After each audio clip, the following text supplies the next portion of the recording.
final full day of competition in the 2018 FIM International 6 Days of Enduro. The last chance for teams to make large margins in the overall standings, with only a single special awaiting on the final day. 18 different nations, including Latin American minnows, Brazil, Mexico and Ecuador, still have at least one rider running in the competition, while long-distance travellers Japan are down to just 2 of the World Trophy riders that started the week. The third different course is the longest of the competition, making it a crucial day in determining the overall results.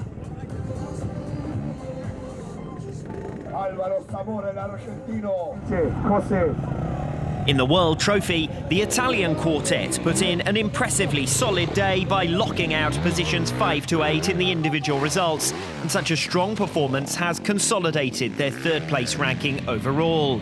Their 4 riders were separated by just 7 seconds, with Thomas Oldrati their best performer for the first time this week.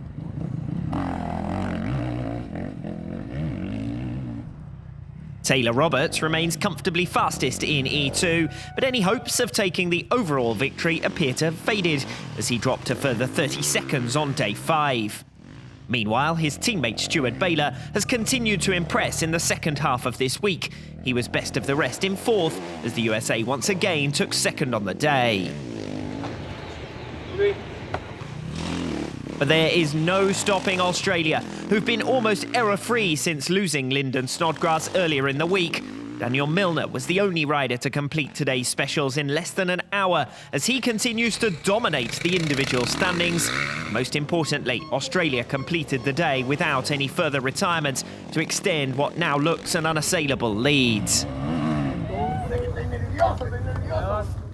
We headed out in the new test. It was good because there was traction, there was a little bit of grass, and by the second time around today it was all gone again, so it was back to the same as the other previous days. So we just had to keep riding how we were and keep it up on 2 wheels, and I just hit too many trees today, but it was still good fun out there, and it was good to come home safe. Barring disaster, Australia will lift their first World Trophy since 2015. With not one retirement in the class on day 5, and the top 6 teams all finishing in the order of their overall standing, no further changes to the pecking order are likely.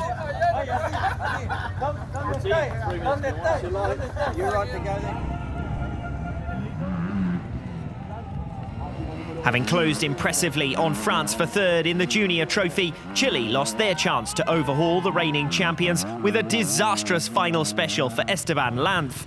Having provided the best support to Rui Barbosa all week, Lanz dropped over a minute in 1 hit, the time that could have put Chile into a coveted podium position. Thanks to their advantage from the start of the week and consistency on an important day, therefore, France have secured 3rd position, with a 1.5 minute advantage now restored over their direct rivals. Grant Baylor returned to his early week form with a strong performance for the USA, who've clearly left it too late to challenge for overall victory, but can be satisfied with a first day win.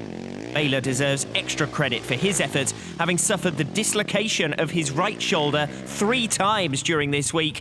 In that context, making it to the finish is on its own a success. Despite losing almost 50 seconds to the USA, Italy still have the bulk of a comfortable lead intact. Between a 10-second penalty and problems in the final special, Andrea Verona dropped from 4th overall. Although even without that lost time, the team would have been beaten by the USA today. Sì, allora oggi è stata una bella giornata, abbiamo fatto tutte... Today has been a good day on new tracks. The first lap was amazing because I started 5th and it was really nice to be riding without a line. Today was a good day. We lost a bit of time overall, but we're still first with 3.5 minutes of an advantage. So tomorrow we'll just be focused on finishing the race without any mistakes and trying to make this hard work worthwhile. Quindi domani cerchiamo solo di finire in bellezza tutta la settimana. Disappointment for Chile, having come close to the top 3, but for the first time since day 1 they are beaten by France and are now back to over a minute in arrears. And although the gap closes at the top as well, the USA have an even larger deficit ahead of the last of 29 specials. Any doubt over the podium positions was removed in the Women's World Trophy, as riders from the top 3 teams all made it successfully to the end of the day, and fourth-place team France suffered an outright disaster. An hour of lost time for Audrey Rossin could not be mitigated under the dropped results regulation, since Valérie Roche had already retired before the first special of the second lap. And there was a further surprise among the top 2 teams. A new individual winner for day 5, with Brandy Richards coming out on top. Her performance and that of teammate Tara Geiger gave the USA their best result of the competition, although they were still unable to beat Australia and dropped further still behind overall.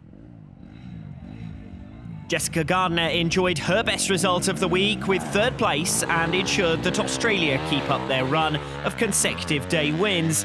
But Taylor Jones had a tougher time, with a crash on the first lap that halted her individual run of success. She nonetheless leads by almost 3 minutes. Australia now head the standings by almost 9. We're kind of already enjoying it. We have a big advantage, so really we just got to finish tomorrow, just make it to the event, which will be good. But I don't know, we're still going to go out there and try and win the whole thing. France finish 8th on the day and drop to 6th overall. Sweden and Portugal are the first to benefit as they move 4th and 5th respectively.